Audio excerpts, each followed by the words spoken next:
Ang title ng ating pag-uusapan ngayong gabi or ngayong umaga is Peace of God. Sabi nyo nga po, peace. Peace of God. Diba? Naririnig natin ito, peace be with you. Diba? Pag may mga mass, diba? So, anyway, peace of God. Yan po, alam niyo po ba na merong pinakamahal na bagay sa mundo ngayon? Alam niyo ba? Alam natin lahat na may mahal, di ba? Kasi kailangan natin ng pera eh. Sabi nung iba, wala na daw yung sahod eh.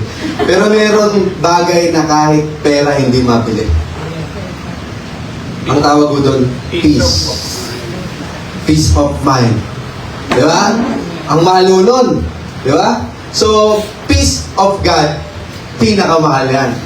Mas, kumbaga yan ang pinaka, kung may peace of mind, eto, mas o-over pa. Diba? Kasi kaya natin nakukuha yung peace of mind because we have peace from God. Okay? Na binigay niya sa atin. Na ngayon, nakita natin, no, ito po yung verse 4, which is English version. So, ito pong binasa ko King James to, no, na Tagalog. Sabi dito, ulitin lang natin, no, rejoice in the Lord always. I will say it again. Rejoice. Let your gentleness be evident to all. The Lord is near. Malapit na daw si Lord. Do not be anxious about anything, but in every situation, by prayer and petition with thanksgiving, present your request to God. And the peace of God, which transcends all understanding, will guard your hearts and your mind in Christ Jesus. 8. Finally, brothers and sisters, whatever is true, noble, right, pure, lovely, admirable, if anything is excellent or praiseworthy, think about such thing. And verse 9, the last verse, whatever you have learned or received or heard from me or seen in me, put it into practice and the God of peace will be with you. Now, yung pong verse na, yung book na Philippians po is wrote by Paul, no, during the time na nasa kulungan siya. Tapos, pine-persecute siya po ng mga Romano kasi nga dati siyang Roman, alam niyo yung kwento na yun, di ba? Paulit-ulit nating naririnig yun.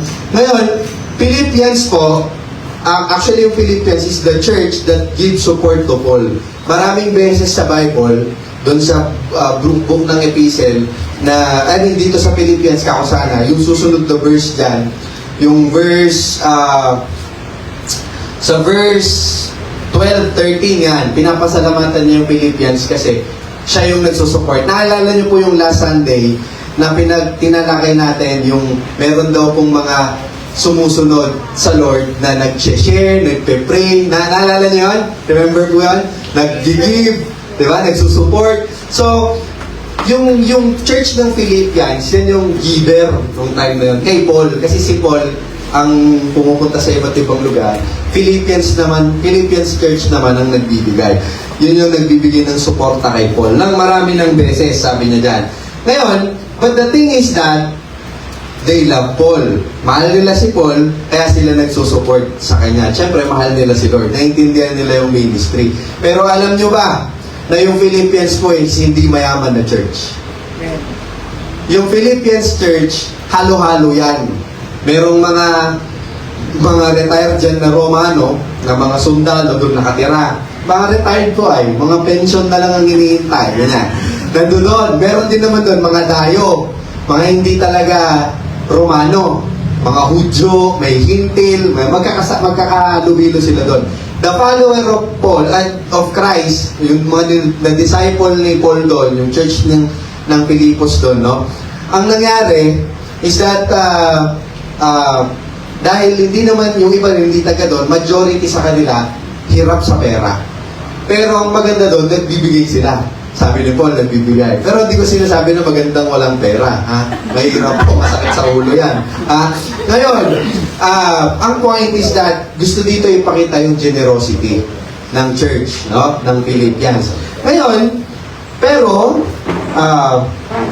yung church na yon, nung time na nakulong po si nung nakulong si Paul, syempre nagsusulat si Paul sa mga ibang churches, ganyan, napapamalita. Kasi may chismis na din po nung panahon na yun eh.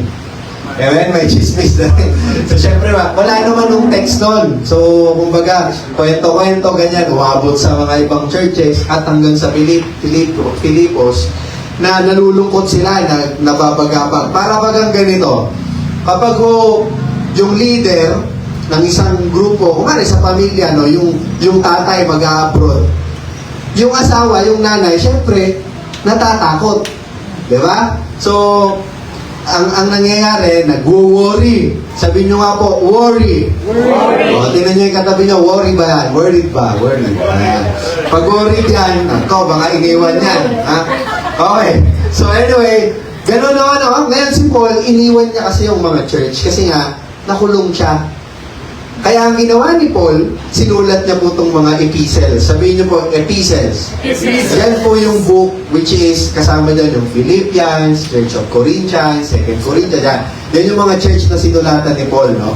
I mean, yung disciple niya yung mga yan, mga church niya yan.